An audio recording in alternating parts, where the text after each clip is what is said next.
कला समरथ, डोलन ते राखो प्रभु, नानक दे कर हथ। ज्ञान अंजन गुर दिया, अज्ञान अंधेर विनाश। हर कृपा ते संत भेटिया, नानक मन परगास। जाहि कुल ते प्रगट होए, ताहि कुल को नाम। पुन द्वादश गोरिंद कहो, मेरी है प्रणाम। परम सत्कारयोग सतगुरु जी दे पावन पवित्र दरबार विच बैठी हुई साध संगत जियो, अपनियां मन बिरतियां नूं एकाग्र करन दे लई, रसना नूं पवित्र करन लई एक वारी सारे ही रल के आखिए, धन श्री सतगुरु जगजीत सिंह सच्चे पातशाह। सतगुरु नानक देव सच्चे पातशाह जी दा पावन पवित्र इतिहास साहब जी श्रवण कर रहे थे। प्रसंग चल रहा सी सच्चा सौदा करन दा। प्रसंग इत्थों तक पहुंचा है कि सतगुरु नानक देव सच्चे पातशाह जी दे हस्त कमल दी तली दे उत्ते 20 रुपये रख दिते ने भाई बाला जी ने, ते कहंदा जिद्दां तुहाडा जी करदा है उवें ही करो। कल इत्थों तक कथा पहुंची सी, अज इत्थों अगे मैं प्रारंभ करदा। कर मैले कारख किताब ही, गए महंत संत जह सब ही। ग्रंथाकार भाई संतोख सिंह जी लिखते ने कि 20 रुपइया नूं सतगुरु नानक देव सच्चे पातशाह जी ने अपने हथ दे विच लिया। सारा दा जिहड़ा श्रोमणी महंत बैठा सी ओदे कोल चले गए। कर बंधन तिन के टिग बैसे, कुंभज निकट रघुतम जैसे। ग्रंथाकार भाई संतोख सिंह जी लिखते ने उस महंत नूं सतगुरु नानक देव सच्चे पातशाह जी ने जाके नमस्कार कीती ते सतगुरु नानक देव सच्चे पातशाह जी उस महंत दे लागे बह गए ने। कवि जी एक प्रमाण देंदे ने, कुंभज निकट रघुतम जैसे, भाव के जिवें अगस्त मुनि दे नेड़े किसे वेले भगवान रामचंद्र जी बैठे सन, इस तरह उस महंत दे कोल सतगुरु नानक देव सच्चे पातशाह जी जाके बह गए। मृदल मधुर करना संग बानी, बोले परम मनोहर बानी। बड़े ही कोमल ते मिठे शब्दां दे नाल दया वाली जिहड़ी बाणी है वो मनोहर सतगुरु नानक देव सच्चे पातशाह जी ने बोलनी शुरू कीती है। भाव के सतगुरु नानक देव सच्चे पातशाह जी ने इस तरह वचन कीता,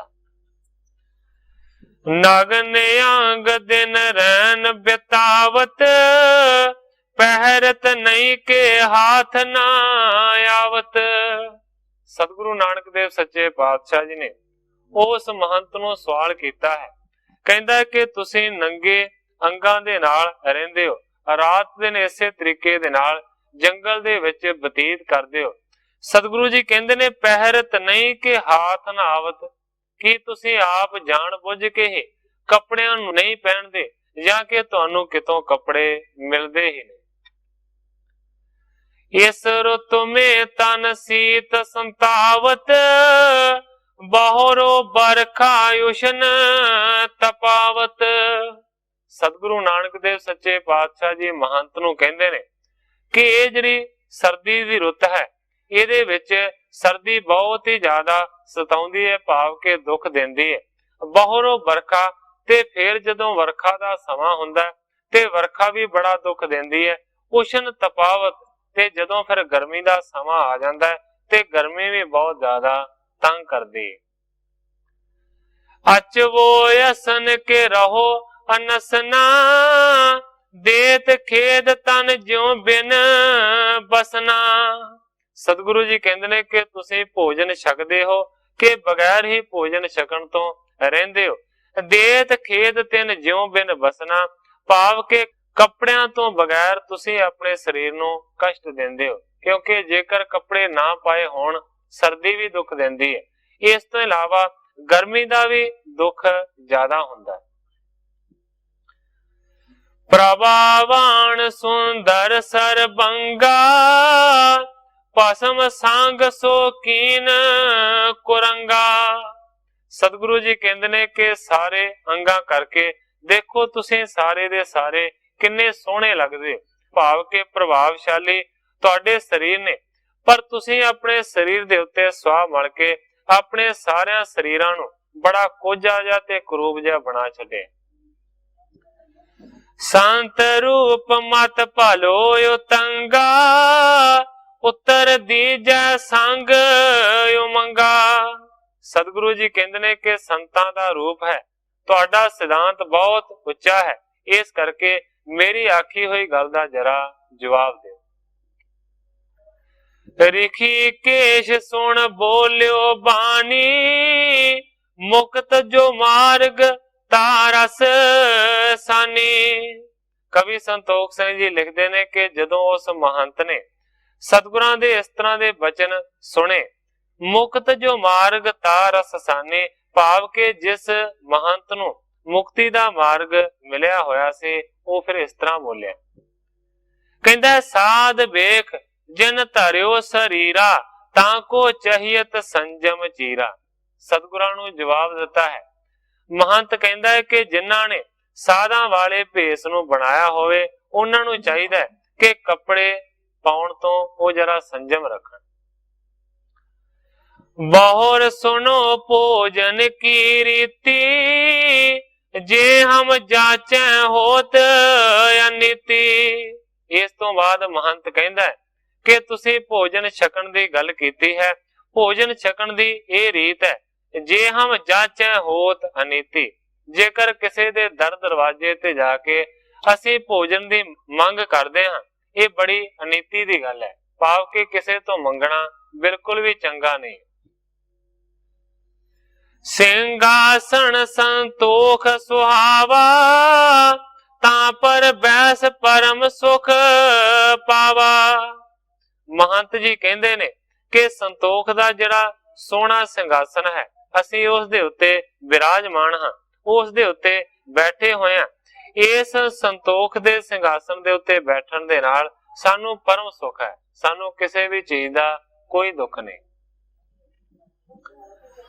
प्रालब्ध सो दास हमारी, सेवा करें अनेक परकारी। प्रालब्ध दे नाल भाव के जो अकाल पुरख दी किरपा दे नाल जो साडी किस्मत दे विच लिखिया होया है, वो सानू मिलदा है। दास साडी सेवा भी अनेकां तरह दे नाल करदे ने। सुपाट सांग बहु बिद तप तापन, मोह निपत की प्रतिपा खापन। ਉਹ महंत कहंदा कि चंगे वधिया सूरमिਆਂ ਦੇ ਨਾਲ मैं बड़ियां विधियां ਦੇ ਨਾਲ तप करदा हां। इस तप ਦੇ ਨਾਲ मैं अपने मोह रूपी ਜਿਹੜਾ राजा है उस दी सैना ਨੂੰ खत्म करना। सत को छतर शीस पर झूलन, जास बिलोक दवत प्रतिकूलन। ਉਹ महंत सतगुरु नानक देव सच्चे पातशाह जी ਨੂੰ ਕਹਿੰਦਾ ਹੈ ਕਿ ਸੱਚ ਦਾ ਛਤਰ ਸਾਡੇ ਸਿਰ ਦੇ ਉੱਤੇ ਝੁਲਦਾ ਹੈ, ਜਸ ਵੇਖ ਕੇ ਵੈਰੀ ਆਪਣੇ ਆਪ ਹੀ ਦਬ ਜਾਂਦੇ ਨੇ। ਇਸ ਤਰ੍ਹਾਂ ਕੋਈ ਵੀ ਸਾਡੇ ਉਲਟ ਨਹੀਂ ਚੱਲਦਾ। ਆਪ ਚਲ ਜਬ ਕੋ ਆਸ ਸੁਖ ਪਾਇੰ, ਅੰਤ ਨ ਤਬ ਕੋ ਮਨ ਬਿਰਮਾਇੰ। महंत कहता है इस तरह जद सुख प्राप्त असी करते हाँ ते तन ते मन होर पासे कदे भी मोया नहीं जाता। संत युकत की सुन कर जुगत, हरखत श्री नानक बहु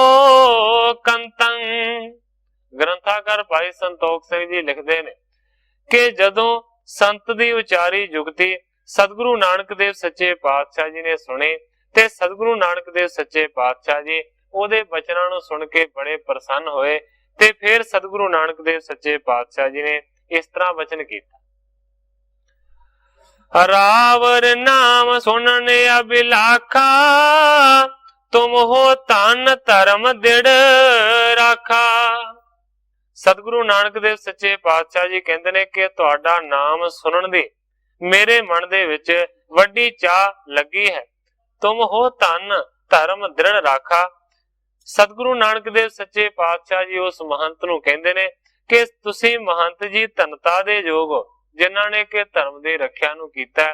ਕਿਰਪਾ ਕਰਕੇ ਦੱਸੋ ਕਿ ਤੁਹਾਡਾ ਨਾਂ ਕੀ ਹੈ। ਪੁਨ ਪਾਖਤ ਮਹੰਤ ਸ਼ੁਭ ਬਾਣੀ ਪੋਤੀ ਮਤ ਤੁਮ ਹੋ ਗੁਣ ਖਾਨੀ।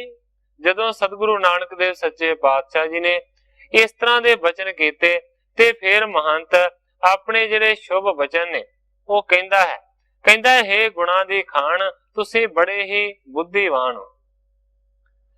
ਬੈਸ ਕਿਸ਼ੋਰ ਵਿਖੈ ਅਪਮਾਨੀ ਸਤ ਸੰਗਤ ਪਰ ਸੁਮਤ ਲੁਬਾਨੀ। ਗ੍ਰੰਥਾਕਾਰ ਭਾਈ ਸੰਤੋਖ ਸਿੰਘ ਜੀ ਲਿਖਦੇ ਨੇ ਕਿ ਮਹੰਤ ਨੇ ਆਖਿਆ ਕਿ ਤੁਹਾਡੀ ਕਿਸ਼ੋਰ ਉਮਰ ਦੀ ਅਵਸਥਾ ਹੈ, ਛੋਟੀ ਉਮਰ ਵਿੱਚ ਹੀ ਤੁਸੀਂ ਮਾਨ ਨੂੰ ਬਿਲਕੁਲ ਦੂਰ ਕਰ ਦਿੱਤਾ ਹੈ। ਸਤ ਸੰਗਤ ਪਰ ਸੁਮਤ ਲੁਬਾਨੀ, ਸਤ ਸੰਗਤ ਦੇ ਨਾਲ ਤੁਹਾਡਾ ਲੱਗਦਾ ਹੈ ਬਹੁਤ ਹੀ ਜ਼ਿਆਦਾ ਪ੍ਰੇਮ ਹੈ। ਸੰਤ ਰੇਨ ਹੈ ਨਾਮ ਹਮਾਰਾ ਸ੍ਰੀ ਗੁਰ ਬਚਸੋ ਧਰਿਓ ਸੁਧਾਰਾ। ਗ੍ਰੰਥਾਕਾਰ ਭਾਈ ਸੰਤੋਖ ਸਿੰਘ ਜੀ ਲਿਖਦੇ ਨੇ ਕਿ ਮਹੰਤ ਨੇ ਆਖਿਆ ਕਿ ਮੇਰਾ ਨਾਮ ਹੈ ਸੰਤ ਰੇਨ, ਸ੍ਰੀ ਗੁਰ ਬਚਸੋਂ ਧਰਿਓ ਸੁਧਾਰਾ।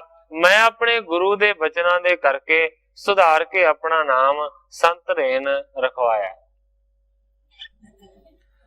ਦੀਨ ਗਰੀਬੀ ਕੋ ਸਿਰ ਪਾਉ ਸੋ ਜਸ ਜਾਸ ਬਹੁ ਵਦਤ ਪ੍ਰਭਾਉ। ਗਰੀਬੀ ਹੀ ਸਾਡਾ ਸਿਰੋਪਾ ਹੈ, ਜਸ ਅਤੇ ਪ੍ਰਤਾਪ ਬਹੁਤ ਹੀ ਜ਼ਿਆਦਾ ਵਧਿਆ। ਹਿਰਦੈ ਪ੍ਰਸਿੱਧ ਸੁਣ ਕਰ ਨਾਮੂ ਜਿਉ ਕਵੀ ਉਕਤ ਸੁਨਤ ਮਤ ਧਾਮੂ। ਕਵੀ ਜੀ ਲਿਖਦੇ ਨੇ ਕਿ ਨਾਮ ਸੁਣ ਕੇ ਹਿਰਦੇ ਦੇ ਵਿੱਚ ਸਤਿਗੁਰੂ ਜੀ ਬਹੁਤ ਹੀ ਜ਼ਿਆਦਾ ਪ੍ਰਸੰਨ ਹੋਏ ਨੇ। ਜਿਉ ਕਵੀ ਉਕਤ ਸੁਨਤ ਮਤ ਧਾਮੂ, ਜਿਵੇਂ ਬੁੱਧੀ ਦੇ ਘਰ ਨੇ ਕਵੀ ਦੇ ਕਥਨ ਸੁਣੇ ਹੋਣ ਇਸ ਤਰ੍ਹਾਂ ਪ੍ਰਸੰਨ ਹੋਏ ਨੇ। ਮੁਝ ਸੋ ਕਹਿਣ ਲੱਗੇ ਤੇ ਕਾਲਾ ਤਾਜਿਓ ਨਾ ਜਾਏ ਬਣ ਜੇ ਬਾਲਾ। ਭਾਈ ਬਾਲਾ ਜੀ ਸੁਣਾ ਰਹੇ ਨੇ ਸਾਖੀ, ਕਹਿੰਦੇ ਨੇ ਇਹ ਸਤਿਗੁਰੂ ਅੰਗਦ ਦੇਵ ਸੱਚੇ ਪਾਤਸ਼ਾਹ ਜੀ ਉਸ ਵੇਲੇ ਮੈਨੂੰ ਸਤਿਗੁਰੂ ਨਾਨਕ ਦੇਵ ਸੱਚੇ ਪਾਤਸ਼ਾਹ ਜੀ ਨੇ ਆਖਿਆ ਤਾਜਿਓ ਨਾ ਜਾਏ ਬਣ ਜੇ ਬਾਲਾ। ਹੇ ਭਾਈ ਬਾਲਿਆ, ਇਹ ਜਿਹੜਾ ਵਣਜ ਹੈ, ਇਹ ਜਿਹੜਾ ਸੌਦਾ ਹੈ ਨਾ, ਸਾਡੇ ਤੋਂ ਛੱਡਿਆ ਨਹੀਂ ਜਾਂਦਾ। ਕਰਤੇ ਧਨ ਤਾਰੇ ਅਗਰ ਮਹੰਤਾ ਅਸਨ ਕਰਾਵੋ ਕਹਿ ਜਗ ਕੰਤਾ। ਜਿਹੜੇ 20 ਰੁਪਏ ਸਤਿਗੁਰੂ ਨਾਨਕ ਦੇਵ ਸੱਚੇ ਪਾਤਸ਼ਾਹ ਜੀ ਨੇ ਆਪਣੇ ਹਸਤ ਕਮਲ ਦੇ ਵਿੱਚ ਫੜੇ ਹੋਏ ਸਨ, ਉਹ ਝੱਟ ਹੀ ਉਸ ਮਹੰਤ ਦੇ ਅੱਗੇ ਰੱਖ ਦਿੱਤੇ ਤੇ ਨਾਲ ਹੀ ਬਚਨ ਕੀਤਾ ਅਸਨ ਕਰਾਵੋ ਕਿ ਇਹ ਮਹੰਤ ਜੀ ਇਹਨਾਂ ਪੈਸਿਆਂ ਨੂੰ ਲੈ ਕੇ ਸਾਰਿਆਂ ਨੂੰ ਭੋਜਨ ਛਕਵਾ ਦਿਓ, ਨਾਲੇ ਆਪ ਛਕੋ। ਹਮਨੇ ਤੁਮਰੀ ਸਭ ਬਿਦ ਜਾਨੀ ਕਰਤ ਨ ਪ੍ਰਾਰਥਨਾ ਗੁਣ ਹਾਨੀ। ਮਹੰਤ ਨੂੰ ਸਤਿਗੁਰੂ ਜੀ ਕਹਿੰਦੇ ਨੇ ਅਸੀਂ ਤੁਹਾਡੀ ਸਾਰੀ ਹੀ ਵਿਧੀ ਨੂੰ ਜਾਣ ਲਿਆ ਹੈ ਕਿ ਤੁਸੀਂ ਕਿਸੇ ਦੇ ਵੀ ਦਰਵਾਜ਼ੇ ਦੇ ਉੱਤੇ ਮੰਗਣ ਦੇ ਵਾਸਤੇ ਨਹੀਂ ਜਾਂਦੇ। ਕਰਤ ਨ ਪ੍ਰਾਰਥਨਾ ਗੁਣ ਹਾਨੀ, ਕਿਉਂਕਿ ਤੁਸੀਂ ਇਹ ਸਮਝਦੇ ਹੋ ਕਿ ਕਿਸੇ ਦੇ ਅੱਗੇ ਮੰਗਣ ਦੇ ਨਾਲ ਗੁਣਾਂ ਦਾ ਨਾਸ ਹੋ ਜਾਂਦਾ ਹੈ। ਬਿਨ ਜਾਚੇ ਸਾਦਰ ਜੋ ਦੇਈ ਤਾਂ ਕੋ ਰਚ ਸੋ ਅਚਨ ਕਰੇ। ਬਗੈਰ ਹੀ ਮੰਗਿਆ ਜੇ ਕੋਈ ਸਤਕਾਰ ਦੇ ਨਾਲ ਦੇ ਦੇਵੇ ਤੇ ਐਸਿਆਂ ਤੁਹਾਡੇ ਵਰਗੇ ਮਹਾਪੁਰਖਾਂ ਨੂੰ ਚਾਹੀਦਾ ਕਿ ਰੁਚੀ ਦੇ ਨਾਲ ਉਹਨਾਂ ਦੇ ਦਿੱਤੇ ਹੋਏ ਨੂੰ ਪ੍ਰਵਾਨ ਕਰਕੇ ਭੋਜਨ ਛਕ ਲਿਆ ਜਾਵੇ। ਅਬੈ ਪਠਾਏ ਸਿਰ ਕਰ ਤਾਰਾ, ਲੇਕਰ ਸੁਖ ਸੋ ਕਰੋ ਆਹਾਰਾ। ਸਤਿਗੁਰੂ ਨਾਨਕ ਦੇਵ ਸੱਚੇ ਪਾਤਸ਼ਾਹ ਜੀ ਕਹਿੰਦੇ ਨੇ ਕਿ ਪਰਮੇਸ਼ਰ ਨੇ ਮੇਰੇ ਹੱਥੇ, ਤੁਸੀਂ ਸਮਝ ਲਓ ਕਿ ਆਪ ਹੀ ਇਹ ਪੈਸੇ ਕੱਲੇ ਨੇ, ਇਸ ਕਰਕੇ ਇਹਨਾਂ ਨੂੰ ਤੁਸੀਂ ਲੈ ਕੇ ਸੁਖ ਦੇ ਨਾਲ ਭੋਜਨ ਤਿਆਰ ਕਰਕੇ ਛਕੋ। ਕਹਿ ਮਹੰਤ ਲਗ ਬੈਸ ਕੁਲੀਨ, ਤਬ ਵਿਵਹਾਰ ਜਨਕ ਅਧੀਨ। ਜਦੋਂ ਸਤਿਗੁਰੂ ਨਾਨਕ ਦੇਵ ਸੱਚੇ ਪਾਤਸ਼ਾਹ ਜੀ ਨੇ ਇਸ ਤਰ੍ਹਾਂ ਦੇ ਬਚਨ ਕੀਤੇ ਤੇ ਫਿਰ ਅੱਗੋਂ ਮਹੰਤ ਕਹਿੰਦਾ ਲਗ ਬੈਸ ਕੁਲੀਨ, ਭਾਵ ਕਿ ਇਹ ਬਾਲਕ ਤੇਰੀ ਛੋਟੀ ਉਮਰ ਹੈ ਤੇ ਲੱਗਦਾ ਹੈ ਕਿ ਕੁਲ ਬੜੀ ਉੱਚੀ। ਤਬ ਵਿਵਹਾਰ ਜਨਕ ਅਧੀਨ, ਭਾਵ ਕਿ ਤੁਹਾਡਾ ਜਿਹੜਾ ਕੋਈ ਵੀ ਵਿਹਾਰ ਕਰਨਾ ਹੈ ਉਹ ਤੁਹਾਡੇ ਪਿਤਾ ਦੇ ਅਧੀਨ ਹੈ, ਭਾਵ ਕਿ ਆਪਣੀ ਪਿਤਾ ਦੀ ਆਗਿਆ ਦੇ ਵਿੱਚ ਚਾਹੀਦਾ ਹੈ ਤੁਹਾਨੂੰ ਕਿ ਚੱਲਿਆ ਜਾਵੇ। ਪਾਠਿਓ ਕਾਜ ਕਿਹ ਤੋਹਿ ਵਿਚਾਰੀ, ਜਾਓ ਛੂਛ ਤੋ ਦੇਹੋ ਨਿਕਾਰੀ। ਮਹੰਤ ਕਹਿੰਦਾ ਹੈ ਕਿ ਮੈਨੂੰ ਲੱਗਦਾ ਹੈ ਕਿ ਤੁਹਾਡੇ ਪਿਤਾ ਨੇ ਇੰਨੀ ਵੱਡੀ 20 ਰੁਪਈਆਂ ਦੀ ਰਕਮ ਤੁਹਾਨੂੰ ਕਿਸੇ ਵਪਾਰ ਕਰਨ ਦੇ ਵਾਸਤੇ ਦਿੱਤੀ ਹੋਵੇਗੀ। ਜੇਕਰ ਤੁਸੀਂ ਖਾਲੀ ਹੱਥੀਂ ਵਾਪਸ ਜਾਓਗੇ ਤੇ ਤੁਹਾਨੂੰ ਤੁਹਾਡਾ ਪਿਤਾ ਘਰੋਂ ਕੱਢ ਦੇਗਾ, ਕਿਉਂਕਿ ਉਸ ਵੇਲੇ ਦੇ 20 ਰੁਪਈਏ ਇੱਕ ਵੱਡੀ ਰਕਮ ਸੀ। ਕਹਿੰਦਾ ਕਿ 20 ਰੁਪਈਏ ਐਵੇਂ ਹੀ ਤੁਹਾਨੂੰ ਨਹੀਂ ਦਿੱਤੇ ਹੋਣਗੇ, ਕਿਸੇ ਕੰਮ ਦੇ ਵਾਸਤੇ ਦਿੱਤੇ ਹੋਣਗੇ। ਤੇ ਜੇ 20 ਰੁਪਈਏ ਤੁਸੀਂ ਸਾਨੂੰ ਦੇ ਦਿੱਤੇ, ਖਾਲੀ ਹੱਥੀਂ ਘਰ ਪਰਤੇ, ਤੇ ਮੈਨੂੰ ਲੱਗਦਾ ਫਿਰ ਤੈਨੂੰ ਖਾਲੀ ਹੱਥੀਂ ਵੇਖ ਕੇ ਤੇਰਾ ਪਿਤਾ ਤੈਨੂੰ ਘਰੋਂ ਕੱਢ ਦੇਗਾ। ਸੁਣੋ ਸੰਤ ਮੈਂ ਪਿਤਾ ਨ ਦੇਸਾ, ਸੋ ਕੀਨੋ ਜਿਸ ਲਾਭ ਵਸ਼ੇਸ਼ਾ। ਅੱਗੋਂ ਸਤਿਗੁਰੂ ਨਾਨਕ ਦੇਵ ਸੱਚੇ ਪਾਤਸ਼ਾਹ ਜੀ ਉਸ ਮਹੰਤ ਨੂੰ ਕਹਿੰਦੇ ਨੇ ਕਿ ਮਹੰਤ ਜੀ, ਜਿਹੜਾ ਮੇਰੇ ਪਿਤਾ ਨੇ ਮੈਨੂੰ ਹੁਕਮ ਦਿੱਤਾ ਹੈ, ਮੈਂ ਉਸੇ ਹੁਕਮ ਦੇ ਅਨੁਸਾਰ ਹੀ ਤੁਹਾਨੂੰ ਇਹ ਪੈਸੇ ਅਰਪਣ ਕਰ ਰਿਹਾ ਹਾਂ, ਕਿਉਂਕਿ ਮੇਰੇ ਪਿਤਾ ਦਾ ਇਹੀ ਆਦੇਸ਼ ਹੈ ਕਿ ਐਸਾ ਸੱਚਾ ਸੌਦਾ ਕਰਕੇ ਲਿਆਉਣਾ ਹੈ ਜਿਹਦੇ ਵਿੱਚ ਲਾਭ ਹੋ। ਮੁਝ ਸੋ ਕਹਿਓ ਬਣਜ ਸੋ ਕਰੀਏ, ਜਾਂ ਤੇ ਅਨੰਤ ਨ ਭਾਲੋ ਵਿਚਰੀਏ। ਸਤਿਗੁਰੂ ਜੀ ਕਹਿੰਦੇ ਨੇ ਪਿਤਾ ਜੀ ਨੇ ਆਖਿਆ ਸੀ ਕਿ ਇਹ ਪੁੱਤਰ ਐਸਾ ਵਣਜ ਕਰਨਾ ਹੈ, ਐਸਾ ਵਪਾਰ ਕਰਨਾ ਹੈ ਜਿਹਦੇ ਤੋਂ ਕੋਈ ਵੀ ਚੀਜ਼ ਚੰਗੀ ਨਾ ਹੋਵੇ। ਜਾਂ ਤੇ ਅਨੰਤ ਨਾ ਭਲੋ ਵਿਚਰੀਏ, ਤੇ ਮੈਨੂੰ ਸਾਰਿਆਂ ਤੋਂ ਚੰਗਾ ਜਿਹੜਾ ਵਪਾਰ ਹੈ ਉਹ ਇਹੀ ਲੱਗਦਾ ਹੈ ਕਿ ਤੁਹਾਨੂੰ ਪੈਸੇ ਦੇ ਦਿੱਤੇ ਜਾਣ, ਤੁਸੀਂ ਪੈਸਿਆਂ ਨੂੰ ਖਰਚ ਕੇ ਭੋਜਨ ਤਿਆਰ ਕਰੋ ਤੇ ਛਕੋ। ਬਾਣੀ ਸੁਣੀ ਸੋ ਧੀਰ ਮਹੰਤਾ, ਕਹਿਓ ਜਤਾਵਿਓ ਰੇ ਦਿੜ ਮੰਤਾ। ਕਵੀ ਸੰਤੋਖ ਸਿੰਘ ਜੀ ਲਿਖਦੇ ਨੇ ਕਿ ਮਹੰਤ ਨੇ ਬੜੀ ਹੀ ਧੀਰਜ ਵਾਲੀ ਸਤਿਗੁਰੂ ਨਾਨਕ ਦੇਵ ਸੱਚੇ ਪਾਤਸ਼ਾਹ ਜੀ ਦੀ ਬਾਣੀ ਨੂੰ ਸੁਣਿਆ, ਭਾਵ ਕਿ ਉਹਨਾਂ ਦੇ ਬਚਨਾਂ ਨੂੰ ਸੁਣਿਆ। ਤੇ ਫਿਰ ਮਹੰਤ ਕਹਿੰਦਾ ਜੇ ਤਵ ਔਰ ਇਹ ਦ੍ਰਿੜ ਮੰਤਾ, ਇਹ ਬਾਲਕ ਜੇਕਰ ਤੇਰੇ ਮਨ ਦੇ ਵਿੱਚ ਇਹੀ ਦ੍ਰਿੜਤਾ ਦੇ ਨਾਲ ਮਤਾ ਹੈ, ਲੈ ਜਾਵੋ ਤਨ ਨਿਜ ਕੇ ਨਗਰੀ, ਭੋਜਨ ਸੌਜ ਆਣ ਦਿਓ ਸਗਰੀ। ਤੇ ਮਹੰਤ ਨੇ ਆਖਿਆ ਕਿ ਫਿਰ ਤੁਸੀਂ ਇਸ ਧਨ ਨੂੰ ਕਿਸੇ ਨਗਰ ਦੇ ਵਿੱਚ ਲੈ ਜਾਓ ਤੇ ਸਾਨੂੰ ਜਿਹੜੀ ਸਾਰੀ ਰਸਤ ਹੈ ਨਾ ਭੋਜਨ ਤਿਆਰ ਕਰਨ ਦੀ, ਉਹ ਖਰੀਦ ਕੇ ਲਿਆ ਦਿਓ। ਸੁਣੇ ਸ਼੍ਰਵਣ ਸੰਤਨ ਕੇ ਬੈਨਾ, ਨਗਰ ਦਿਸ਼ਾ ਗਮਨੇ ਗੁਣ ਆਨਾ। ਮਹੰਤ ਦੇ ਬਚਨਾਂ ਨੂੰ ਸਤਿਗੁਰਾਂ ਨੇ ਸੁਣਿਆ ਤੇ ਸਤਿਗੁਰੂ ਜੀ ਕਹਿੰਦੇ ਨੇ ਚਲੋ ਠੀਕ ਹੈ, ਮੈਂ ਇਹਨਾਂ ਪੈਸਿਆਂ ਨੂੰ ਖਰਚ ਕੇ ਇਹਨਾਂ ਦੀ ਰਸਤ ਹੀ ਤੁਹਾਨੂੰ ਲਿਆ ਦੇਣਾ। ਇਸ ਤਰ੍ਹਾਂ ਦੀ ਗੱਲ ਸੁਣ ਕੇ ਸਤਿਗੁਰੂ ਜੀ ਨਗਰ ਦੇ ਵੱਲ ਚਲੇ ਗਏ। ਲੈ ਵਿਪਣੀ ਤੇ ਚੂਣ ਮਹੀਨਾ, ਤੇਹਤ ਪੰਜ ਰਜਤ ਪਣ ਦੀਨਾ। ਨਗਰ ਦੇ ਵਿੱਚ ਜਾ ਕੇ ਇੱਕ ਦੁਕਾਨ ਦੇ ਉੱਤੇ ਸਤਿਗੁਰੂ ਜੀ ਪਹੁੰਚੇ ਨੇ ਤੇ ਦੁਕਾਨਦਾਰ ਤੋਂ ਉਹਨਾਂ ਨੇ ਬਹੁਤ ਹੀ ਵਧੀਆ ਬਰੀਕ ਜਿਹੜਾ ਪੀਸਿਆ ਹੋਇਆ ਆਟਾ ਸੀ ਉਹ ਖਰੀਦਿਆ। ਤੇ ਹਿਤ ਪੰਜ ਰਜਤ ਪਣ ਦੇਣਾ। ਕਵੀ ਸੰਤੋਖ ਸਿੰਘ ਜੀ ਲਿਖਦੇ ਨੇ ਕਿ 5 ਰੁਪਈਆਂ ਦਾ ਆਟਾ ਖਰੀਦਿਆ। सूखम चावर चारल मेरे, तेह सम लेकर पार बंदेरे। ते फिर सतगुरु नानक देव सच्चे पातशाह जी ने लम्मे लम्मे बहुत वधिया जिहड़े बरीक चौल ने वो खरीदे ने। चौल भी सतगुरु नानक देव सच्चे पातशाह जी ने 5 रुपइया दे ले। लीन तीन को कृत नवीना, सीता श्वेत ताके सम लीना। फिर सतगुरु नानक देव सच्चे पातशाह जी ने 3 रुपइया का घ्यो खरीदया है। ते फिर 3 ही रुपइया दे सतगुरां ने ऐसी सुंदर चिट्टे रंग दे खंड खरीदे। दुगध हेत खर्चे पुन तीनो, बाकी पार बाह को दीनो। फिर सतगुरु नानक देव सच्चे पातशाह जी ने किसी होर जगह ते जाके 3 रुपइया का दुध खरीदया।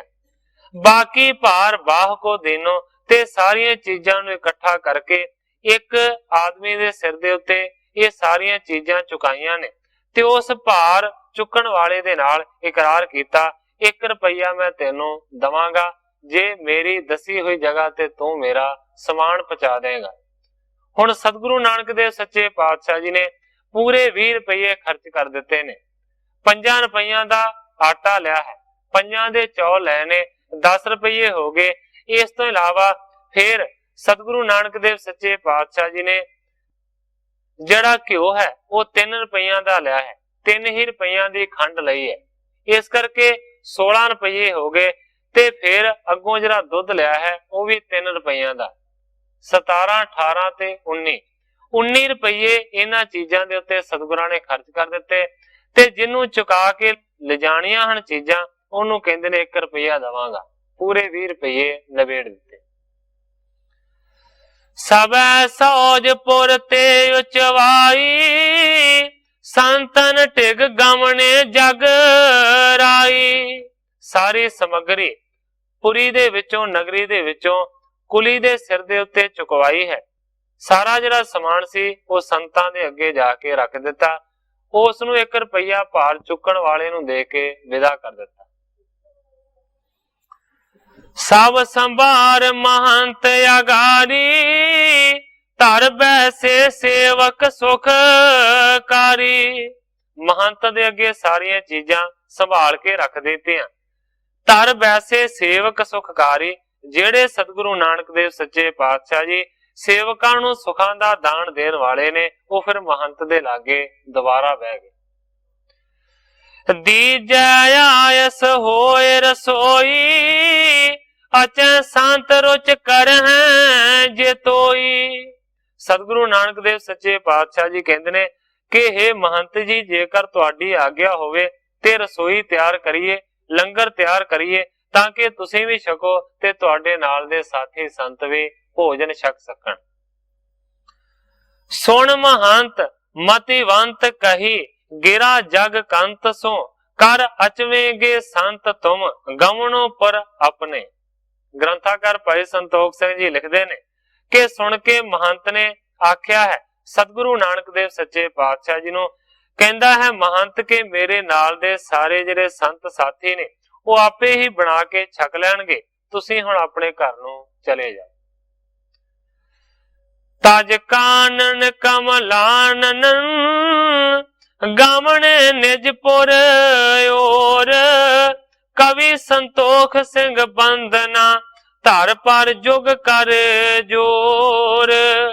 जदों महंत ने आख्या कि असीं आपे बना के छक लांगे, तुसीं अपने घर चले जाओ, उस वेले सतगुरु नानक देव सच्चे पातशाह जी उन्हां दी गल नूं मन के अपने पिंड दे वल वापस तुर पए ने। कवि संतोख सिंह जी लिखते ने कि मैं कवि संतोख सिंह धरती दे उत्ते बार बार अपना मत्था धर के सतगुरु नानक देव सच्चे पातशाह जी नूं याद करदा होया उन्हां दे चरनां दे उत्ते नमस्कार करदा। कवि जी ने इस जगह दे उत्ते अपने अध्याय दी समाप्ति कीती है ते अगले अध्याय दा प्रारंभ करदे। श्री अंगद अरविंद पद, आनंद कंद मुकंद, धर पर धर सिर नम कर, शरण हरन दुख दुंद। इस दोहरे दे विच कवि संतोख सिंह जी सतगुरु अंगद देव सच्चे पातशाह जी का मंगल करते हैं। कवि संतोख सिंह जी लिखते हैं कि श्री सतगुरु अंगद देव जी जिन्हां दी शरण वड्डे वड्डे दुखां नूं दूर करन वाली है अते जो आनंद दाते हन अते मुक्ति दे दाते हन, ऐसे सतगुरु अंगद देव सच्चे पातशाह जी दे चरणा कमलों ते धरती उत्ते सिर रख के मैं मत्था टेकदा। श्री बाला संधूर वाच भाव के बाला जी अगों कथा दा बयान करते हैं। जब हम गमने तिनको त्यागी बोले संत गिराय अनुरागी। भाई बाला जी कहते हैं कि जदों सतगुरु नानक देव सच्चे पातशाह जी दे समेत मैं उथों चला गया ते उस महंत नूं नाल दे जिहड़े साथी ने वो सतगुरां दे जाण तो बाद इस तरह कहंदे ने, हार बला लग बाल सुचाली गिरा विरास भगत भल साली। भाव के इस श्रेष्ठ बालक दी उम्र बहुत छोटी सी, गिरा विराग भगत भल साली, पर इहदी जिहड़ी बोल बाणी सी वो बड़ी भली सी। भगती दे विराग दे नाल ओहदियां गल्लां भरियां सन। अपने श्रोमणी महंत तो नाल दे संत पुछदे ने, तुम सोयान कीन बहु पाऊ मृदल कृपाल विशाल सबाऊ। कहंदे ने कि उसने आके तुहाडे नाल बड़ा प्यार कीता ते उस कृपालू दा सुभाव बड़ा कोमल ते विशाल सी। भोजन सौज आन जब बैसे चलन रजाए दीन तुम कैसे। महंत नूं कहंदे ने कि उसने तुहानू भोजन दी रसद लिया के दित्ती ते फिर वो बैठ गए ते तुसी तुरंत ही उन्हां नूं कह दिता कि असीं आपे बना के छक लांगे, तुसी चले जाओ। तुरंत ही इस तरह अचानक तुसी जाण दा हुक्म क्यों दे दिता। सुन महंत बोलियो बरबानी एको परम पुरख सुख दानी। महंत फिर अपने नाल दे सारे संतां नूं कहंदा है कि कोई साधारण बालक नहीं सी, एको परम परख सुखदानी, ये ते कोई सुखां दा दाता परम पुरख सी जिहड़ा के सुखां नूं देण वाला है। कलावान ज्ञानी गुण खानी दोरियो रह गत परे ना जानी। कहंदा है ते बड़ा कलावान सी, कोई महापुरख सी, कोई गुणा दी खान सी, ये कोई साधारण बालक नहीं सी। दुरियो रह गत परे ना जाने, ये इस तरीके दे नाल छुपिया होया कि किसी दे अगे जाहिर नहीं हुंदा। पायो असै मुझ तेज पर भाऊ जानते दीनी जान रजाऊ। कहंदा है कि इस बालक दा तेज दा जिहड़ा प्रताप सी वो मेरे तो चलिया नहीं गया, इसे करके मैं जान दी उन्हां नूं आग्या दे दित्ती, कह दिता कि तुसी चले जाओ। आस कह तब की नो पुन यसना खान लगे स्वादल ले रसना। ग्रंथाकार भाई संतोख सिंह जी लिखते ने इस तरह दीयां गल्लां महंत ने नाल दे संतां दे नाल कीतियां ने। इस तो बाद फिर उन्होंने रस दा भोजन तैयार किया ते फिर सारे स्वाद दे नाल छकन लगे। सीता कृत में लियो संग पायस संत छुदा तुर तृप्ते खायस। खीर बनाई है, इस तो इलावा होर भी पदार्थ तैयार किए ने। सीता कृत मेलियो फिर खंड ते घ्यो भी रलाया गया है। संत छुदा तुर तृप्ते खायस, इस तरह के पदार्थों नूं तैयार करके फिर सारे दे सारे खा के तृप्त होए ने रजे। मन प्रसिद्ध वह बचन बखाने एक करतार पठ्यो हम जाने। सारे दे सारे खा के बड़े प्रसन्न होए ने ते खुशी दे नाल सारे कहंदे ने एक करतार पठ्यो हम जाने, भाव के जेड़ा साडे वास्ते ये पदार्थ भेजिया है आपे ही करतार ने भेजिया है, परमेश्वर ने भेजिया है।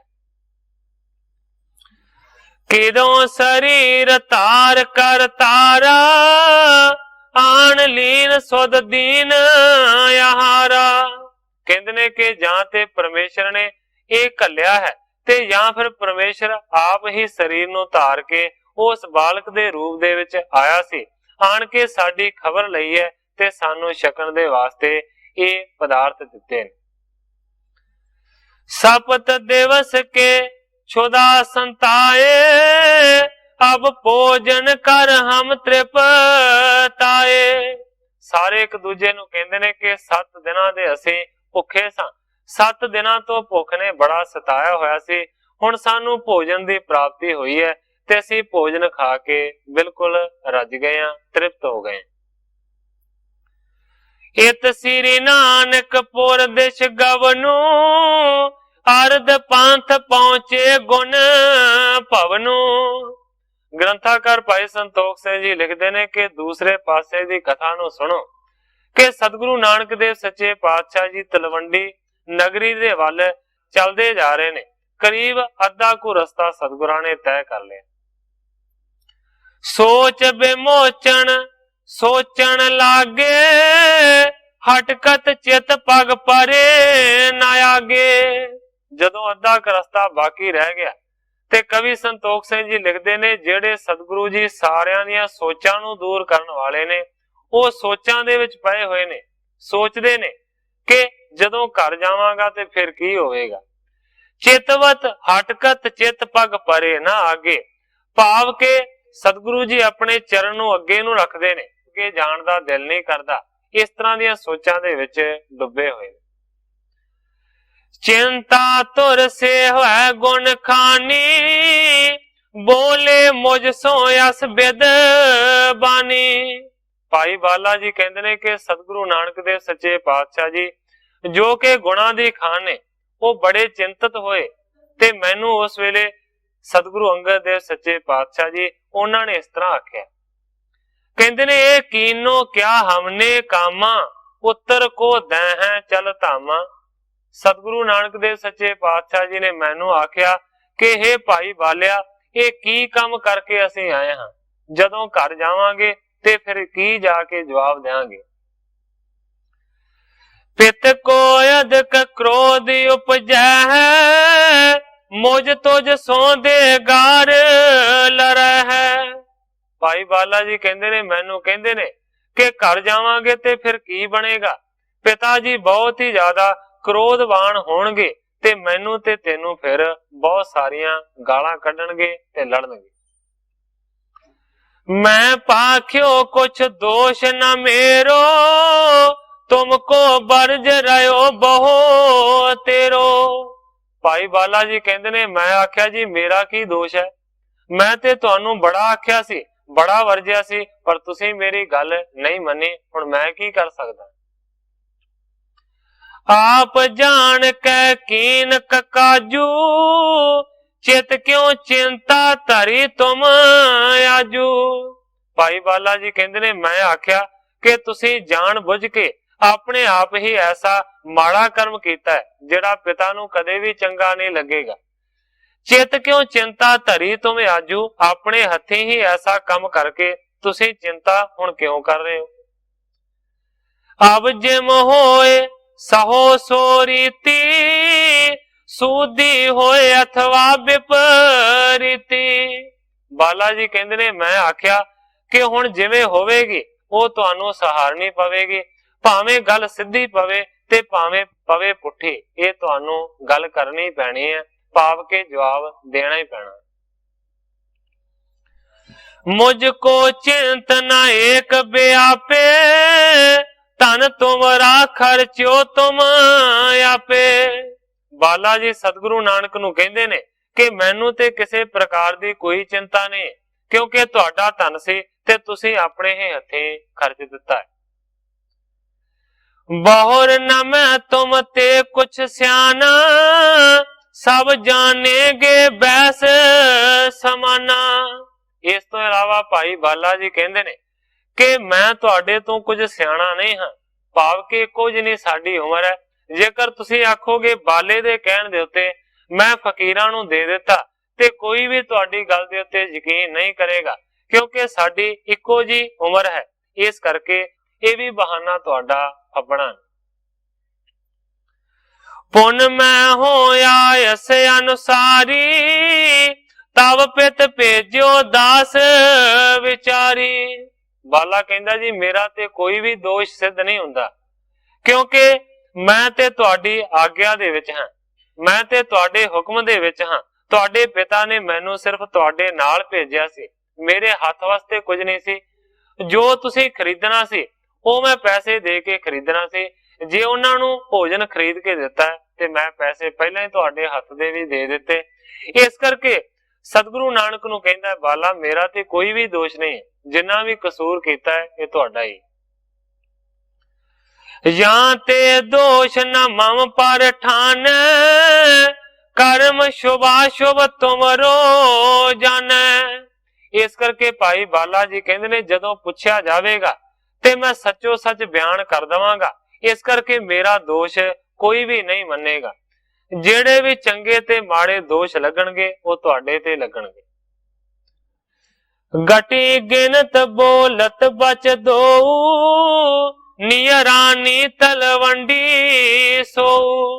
ਗ੍ਰੰਥਾਕਾਰ ਭਾਈ ਸੰਤੋਖ ਸਿੰਘ ਜੀ ਲਿਖਦੇ ਨੇ ਇੱਕ ਦੂਜੇ ਦੇ ਨਾਲ ਗਟੀਆਂ ਗਿਣਦੇ ਹੋਏ ਵਿਚਾਰਾਂ ਕਰਦੇ ਹੋਏ ਆਖਰਕਾਰ ਤਲਵੰਡੀ ਨਗਰ ਦੇ ਬਿਲਕੁਲ ਲਾਗੇ ਪਹੁੰਚ ਗਏ।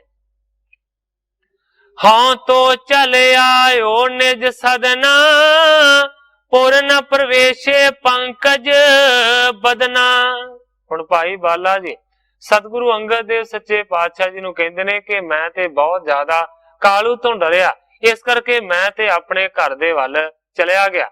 ਪੁਰਨਾ ਪ੍ਰਵੇਸ਼ੇ ਪੰਕਜ ਬਦਨਾ, ਪਰ ਜਿਨ੍ਹਾਂ ਦਾ ਮੁਖੜਾ ਸਤਿਗੁਰਾਂ ਦਾ ਕਮਲ ਦੇ ਫੁੱਲ ਵਰਗਾ ਹੈ ਉਹਨਾਂ ਨੇ ਨਗਰੀ ਦੇ ਵਿੱਚ ਪ੍ਰਵੇਸ਼ ਹੀ ਨਹੀਂ ਕੀਤਾ। ਏਕ ਤਾਲ ਜਲਹੀਨ ਜੋ ਦੂਰੀ, ਤਹ ਬੈਸੇ ਬੈਸਕ ਜਿਨ ਰੂਰੀ। ਭਾਈ ਬਾਲਾ ਜੀ ਕਹਿੰਦੇ ਨੇ ਕਿ ਬਾਹਰ ਵਾਰ ਹੀ ਪਿੰਡ ਤੋਂ ਇੱਕ ਸੁੱਕਾ ਹੋਇਆ ਤਲਾਬ ਸੀ। ਸਤਿਗੁਰੂ ਨਾਨਕ ਦੇਵ ਸੱਚੇ ਪਾਤਸ਼ਾਹ ਜੀ ਉਸ ਸੁੱਕੇ ਹੋਏ ਤਲਾਬ ਦੇ ਵਿੱਚ ਜਾ ਬੈਠੇ। ਸੋਹਣਿਓ ਜਬੇ ਆਇਓ ਘਰ ਬਾਲਾ, ਭਇਓ ਹੌਲ ਕਾਲੂ ਤਤ ਕਾਲਾ। ਕਹਿੰਦਾ ਕਿ ਥੋੜੀ ਹੀ ਦੇਰ ਤੋਂ ਬਾਅਦ ਕਾਲੂ ਨੂੰ ਇਸ ਗੱਲ ਦਾ ਪਤਾ ਲੱਗ ਗਿਆ ਹੈ ਕਿ ਬਾਲਾ ਆਪਣੇ ਘਰ ਚਲਾ ਗਿਆ ਹੈ। ਉਸ ਵੇਲੇ ਭਾਈ ਬਾਲਾ ਜੀ ਕਹਿੰਦੇ ਨੇ ਕਿ ਕਾਲੂ ਦੇ ਮਨ ਦੇ ਵਿੱਚ ਬੜੀ ਘਬਰਾਹਟ ਹੋਈ। ਦਾਸ ਪਠਾਏ ਮੁਝੇ ਬੁਲਵਾਇਆ, ਕਰੂਰ ਬਿਲੋਕਤ ਬਚਨ ਅਲਾਇਆ।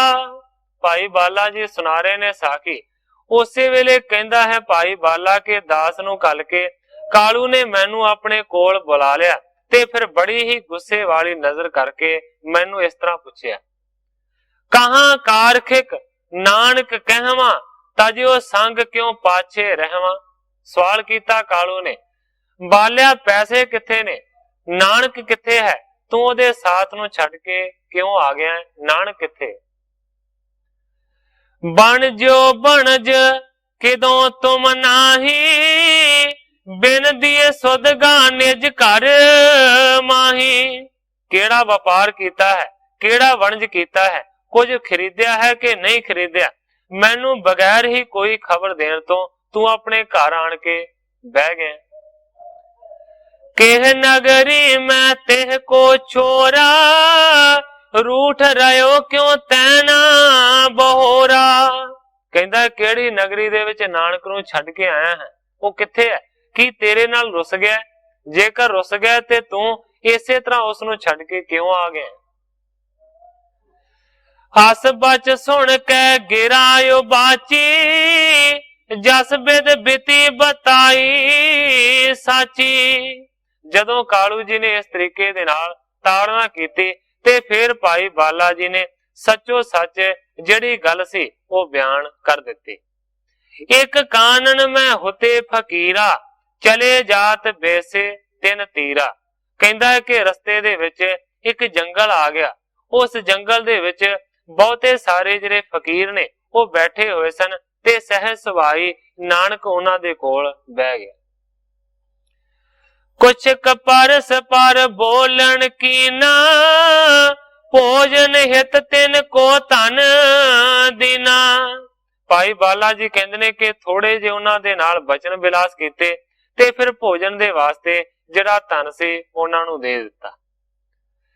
ਕਹਿਣ ਲੱਗੇ ਪਿਤ ਐਸ ਜੈਸੀ, ਭਲੇ ਬਣਜ ਕੀ ਕੀਨੀ ਤੈਸੀ। ਭਾਈ ਬਾਲਾ ਜੀ ਕਹਿੰਦੇ ਨੇ ਕਾਲੂ ਜੀ ਨੂੰ ਕਿ ਮੈਨੂੰ ਇਹਨਾਂ ਨੇ ਆਖਿਆ ਕਿ ਪਿਤਾ ਜੀ ਨੇ ਜਿਸ ਤਰ੍ਹਾਂ ਦਾ ਹੁਕਮ ਦਿੱਤਾ ਹੈ ਉਹ ਹੁਕਮ ਇਸੇ ਤਰੀਕੇ ਦੇ ਨਾਲ ਪੂਰਾ ਹੋਵੇਗਾ। ਇਹ ਜਿਹੜਾ ਵਣਜ ਹੈ, ਇਹ ਜਿਹੜਾ ਵਪਾਰ ਹੈ, ਸਾਰਿਆਂ ਤੋਂ ਚੰਗਾ ਹੈ। ਦੇ ਕਰ ਦਰਬ ਕਰਨ ਮੋਰੇ ਆਏ, ਨਗਰ ਵਹਿਰ ਬੈਸੇ ਕਿਸ ਥਾਏ। ਬਾਲਾ ਕਹਿੰਦਾ ਕਿ ਸਾਰੇ ਪੈਸੇ ਖਰਚ ਕਰਕੇ ਹੁਣ ਘਰ ਨੂੰ ਮੁੜ ਆਏ ਨੇ, ਬਾਹਰ ਨਗਰ ਤੋਂ ਕਿਸੇ ਜਗ੍ਹਾ ਦੇ ਉੱਤੇ ਬੈਠੇ ਨੇ। ਕ੍ਰੋਧ ਕਰਨ ਤੁਮ ਤੇ ਡਰ ਧਰ ਕੇ, ਸਦਨ ਨ ਆਏ ਹੈ ਵਿਚਰ ਕੇ।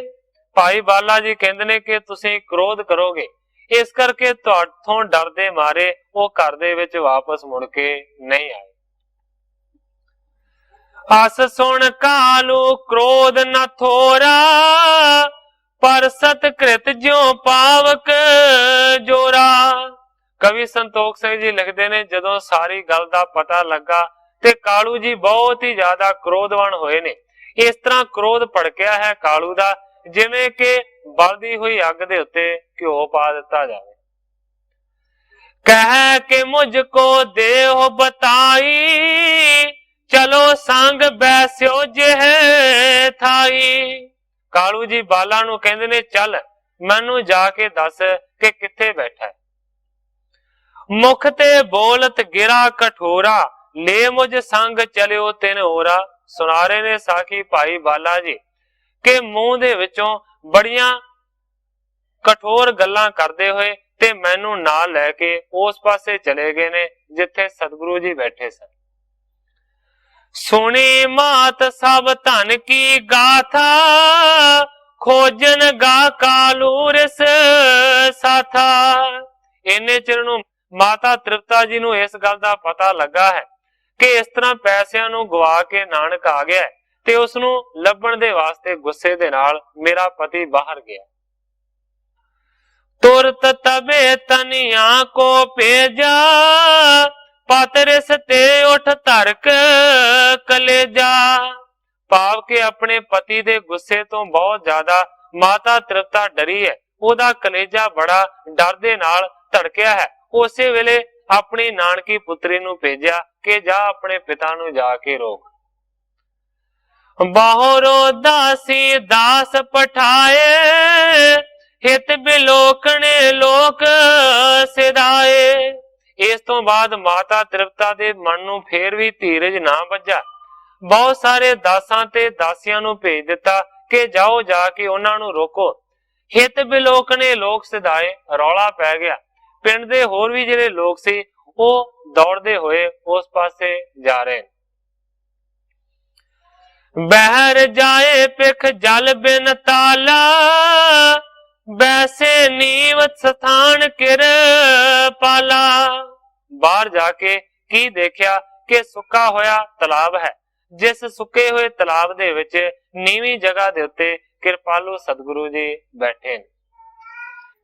ਅਵਲੋਕਿਓ ਕਾਲੂ ਜਿਹ ਕਾਲਾ, ਬੋਲਤ ਪਾਦੁਰ ਬਚਨ ਬਿਸਾਲਾ। ਜਦੋਂ ਹੀ ਬੈਠਾ ਹੋਇਆ ਸਤਿਗੁਰਾਂ ਨੂੰ ਦੇਖਿਆ ਕਾਲੂ ਨੇ ਤੇ ਫਿਰ ਬਹੁਤ ਹੀ ਜ਼ਿਆਦਾ ਕ੍ਰੋਧ ਮਨ ਦੇ ਵਿੱਚ ਵਧਿਆ ਤੇ ਬਹੁਤ ਸਾਰੇ ਦੁਰਵਚਨ ਬੋਲਣੇ ਕਾਲੂ ਨੇ ਸ਼ੁਰੂ ਕੀਤੇ। ਗਹਿ ਕਰ ਬੂਝਤ ਰਿਸ ਕਰ ਪਾਰੀ, ਕਹਾਂ ਕਾਰਖ ਸਦਨ ਉਜਾਰੀ। ਬਾਂਹ ਤੋਂ ਫੜ ਕੇ ਖਿੱਚ ਕੇ ਸਤਿਗੁਰਾਂ ਨੂੰ ਗੁੱਸੇ ਦੇ ਨਾਲ ਕਾਲੂ ਨੇ ਖੜਾ ਕਰ ਦਿੱਤਾ। ਕਹਿੰਦਾ ਕਹਾਂ ਕਾਰਖ ਸਦਨ ਉਜਾਰੀ, ਹੇ ਘਰ ਨੂੰ ਉਜਾੜਨ ਵਾਲਿਆ ਪੈਸੇ ਕਿੱਥੇ ਨੇ? ਕਹਾਂ ਬਣਜ ਜੋ ਤੈਂ ਕਰ ਲਿਆਇਓ, ਘਰ ਜਨਮਿਓ ਮਮ ਨਾਮ ਗਵਾਇਓ। ਕਹਿੰਦਾ ਕਾਹਦਾ ਵਣਜ ਕਰਕੇ ਲਿਆ ਹੈ, ਦੱਸ ਕੀ ਖਰੀਦ ਕੇ ਲਿਆ ਹੈ? ਘਰ ਜਨਮਿਓ ਮਮ ਨਾਮ ਗਵਾਇਓ। ਇਹ ਨਾਨਕ ਮੇਰੇ ਘਰ ਦੇ ਵਿੱਚ ਜੰਮ ਕੇ ਤੂੰ ਮੇਰੇ ਨਾਂ ਨੂੰ ਮਿੱਟੀ ਦੇ ਵਿੱਚ ਮਿਲਾ ਦਿੱਤਾ। सुन कमलानन तूषण ठानी, पित बुलाए नहीं बोलत बानी। सुन के सतगुरु नानक देव सच्चे पातशाह जी चुप ही रहे, कुछ भी ना बोले। पिता जी बहुत कुछ कह रहे ने पर अगों बिल्कुल चुपचाप। या ते अधिक क्रोध कर कालू, करी ताड़ ना त्रास बेसालू। ਜਦੋਂ ਕੁਝ ਵੀ ਨਾ ਬੋਲੇ ਤੇ ਹੋਰ ਵੀ ਜ਼ਿਆਦਾ ਕਾਲੂ ਦੇ ਮਨ ਦੇ ਵਿੱਚ ਕ੍ਰੋਧ ਪੈਦਾ ਹੋਇਆ ਤੇ ਫਿਰ ਬਹੁਤ ਹੀ ਜ਼ਿਆਦਾ ਤਾੜਨਾ ਭਰੇ ਉਸਨੇ ਸ਼ਬਦ ਆਖੇ, ਬੜਾ ਡਰਾਵਾ ਦਿੱਤਾ। ਦਹਣ ਹਾਥ ਤੇ ਬਾਮ ਕਪੋਲਾ, ਹਣੇ ਤਮਾਚੇ ਬਲ ਸੋ ਤੋਲਾ। ਫਿਰ ਆਪਣੇ ਸੱਜੇ ਹੱਥ ਦੇ ਨਾਲ ਸਤਿਗੁਰਾਂ ਦੀ ਖੱਬੀ ਗਲ ਦੇ ਉੱਤੇ ਬੜੇ ਜ਼ੋਰ ਦੇ ਨਾਲ ਚਪੇੜਾਂ ਮਾਰੀਆਂ। बाम हाथ ते दहन गांड सथल, हने चपेटन रिस कर निज बल। फिर खब्बे हथ दे नाल सज्जी गल दे थल्ले पुड़पड़ी दे कोल बहुत सारे जोर जोर दे नाल तमाचे मारे, बड़ियां चपेड़ां मारियां सतगुरां दियां गल्लां दे उत्ते। इस तरीके दे नाल कालू ने अपने क्रोध नूं प्रगट कीता। थोड़े साल हो गए ने, रिशपाल पाल जी एक कवि ने ਜਿਹੜੇ ਕਿ ਇਸ ਜਗ੍ਹਾ ਦੇ ਉੱਤੇ ਹਰੀ ਮੰਦਰ ਦੇ ਵਿੱਚ ਆਏ ਸੀ, ਉਹਨਾਂ ਨੇ ਸਤਿਗੁਰੂ ਨਾਨਕ ਦੇਵ ਸੱਚੇ ਪਾਤਸ਼ਾਹ ਜੀ ਦੀ ਇੱਕ ਕਵਿਤਾ ਬਿਆਨ ਕੀਤੀ ਸੀ, ਜਿਹਦੇ ਇਹ ਭਾਵ ਸਨ ਕਿ ਇੱਕ ਬੰਦੇ ਨੇ ਰੱਬ ਦੇ ਚਪੇੜਾਂ ਮਾਰੀਆਂ। ਉਹਨਾਂ ਦੀ ਕਵਿਤਾ ਦੇ ਜਿਹੜੇ ਮੁੱਖ ਬੋਲ ਨੇ ਉਹ ਮੈਂ ਤੁਹਾਡੇ ਸਾਹਮਣੇ ਪੇਸ਼ ਕਰਾਂਗਾ। ਚਾਂਦੀ ਦੀਆਂ ਛਿੱਲੜਾਂ ਕੀ ਵੀ ਨਕਾਰੀਆਂ, ਬੰਦਿਆ ਤੂੰ ਰੱਬ ਨੂੰ ਚਪੇੜਾਂ ਮਾਰੀਆਂ। ਚਾਂਦੀ ਦੀਆਂ ਛਿੱਲੜਾਂ ਕੀ ਵੀ ਨਕਾਰੀਆਂ, ਬੰਦਿਆ ਤੂੰ ਰੱਬ ਨੂੰ ਚਪੇੜਾਂ ਮਾਰੀਆਂ। ਬੰਦਿਆ ਤੂੰ ਰੱਬ ਨੂੰ ਚਪੇੜਾਂ ਮਾਰੀਆਂ। ਬੰਦਿਆ ਤੂੰ ਰੱਬ ਨੂੰ ਚਪੇੜਾਂ ਮਾਰੀਆਂ। सिर्फ मुखड़ा है, भाव के उस दा कहण दा भाव कवि दा है कि चांदी दियां 20 छिलना सी, भाव के 20 रुपये सी ते बंदिया तू रब दे चपेड़ा मार दित्तियां। इस तरीके दे नाल कालू ने सतगुरु नानक देव सच्चे पातशाह जी दियां गल्लां लाल कर दित्तियां चपेड़ा मार मार के। श्री नानक के नैन नीरा, निकस चलियो जो मानी पीरा। ग्रंथाकार भाई संतोख सिंह जी लिखते ने कि सतगुरां ने शरीरक रूप दे विच उस पीड़ा नूं मन्निया है, इस करके सतगुरां दे नेत्रां दे विचों हंझुआं दा पानी डिग्गण लगा। मनो मीन दो पी कर पानी, बामन तसोयस पर ही जानी। सतगुरां दे नेत्रां दे विचों हंझुआं दा पानी गिर रहा है। कवि जी ने एक प्रमाण दिता है कि किस तरह का वो नजारा है। कवि जी लिखते ने मनो मीन दो पी कर पानी, बमन तसोअस पर ही जानी। भाव के इस तरह लगता है कि जिवें मानो दो मच्छां ने पानी पीता होवे ते पानी पी के वो उल्टी कर रहे होण। भाव के सतगुरां दे जिहड़े दो नेत्र ने वो दो मच्छां दे तरह ने। इस तरह लगता है कि पहला बहुता ज्यादा इन्हां मच्छां ने पानी पी लिया है ते हुण उल्टी करके उस पानी नूं बाहर कढ रहे ने। इस तरह सतगुरां दे नेत्र लगदे ने। भारे कमल दल जल ज्यों शोभा, बंधन पर मुक्तन छब लोभा। मानो के कमलां दे दल जल विच शोभा पा रहे होण, इस तरह सतगुरां दे नेत्र लगदे ने। अखां दीयां बूंदां दी शोभा इस तरीके दे नाल है जिवें उन्हां उत्ते मोतियां दी छवि सुभायमान हो। सोहत पर गए नील कपोला, ज्योत पल पर हलन अडोला। कवि संतोख सिंह जी लिखते ने कि गल्लां दे उत्ते जिहड़े नील पए होए ने वो इस तरह शोभा दिंदे ने कि जिवें कमल दे फुल्लां दे उत्ते भौरे आण के बह गए होण। इस तरीके दे नाल उस वेले वापरिया। सो साध संगत जी समय दी समाप्ति है। ग्रंथाकार भाई संतोख सिंह जी जिस तरीके दे नाल इस अगले इतिहास नूं अगे बयान करनगे, मैं उसे तरह साध संगत दे सन्मुख अर्ज करांगा। अगे जो सतगुरु सच्चे पातशाह जी दी रजा होवेगी ਉਸੇ ਤਰ੍ਹਾਂ ਵਰਤੇ ਗਿਆ। ਜਿੰਨੀਆਂ ਹੀ ਅਰਜ਼ਾਂ ਕਰਦਾ ਹੋਇਆ ਮੈਂ ਇੱਥੇ ਹੀ ਕਥਾ ਨੂੰ ਵਿਸਰਾਮ ਦੇ ਕੇ ਸਾਰੀ ਸਾਧ ਸੰਗਤ ਤੋਂ ਖਿਮਾ ਦਾ ਜੱਜ। हे अच्युत हे पार ब्रह्म अविनाशी अगनास, हे पूर्ण हे सर्ब मैं दुख पंजन गुणतास, हे संगी हे निरंकार, हे निर्गुण सब टेक, हे गोविंद हे गुण निधान जाके सदा विवेक, हे अपरंपर हर हरे है पी होवनहार, हे संता कै सदा संग निधारा आधार, हे ठाकुर हो दास रो मैं निर्गुण गुण नहीं कोय, नानक दीजै नाम दान राखो ही परोय, जाही कुल ते प्रगट होय ताही कुल को नाम, पुन द्वादश गोरिंद को मेरी है प्रणाम।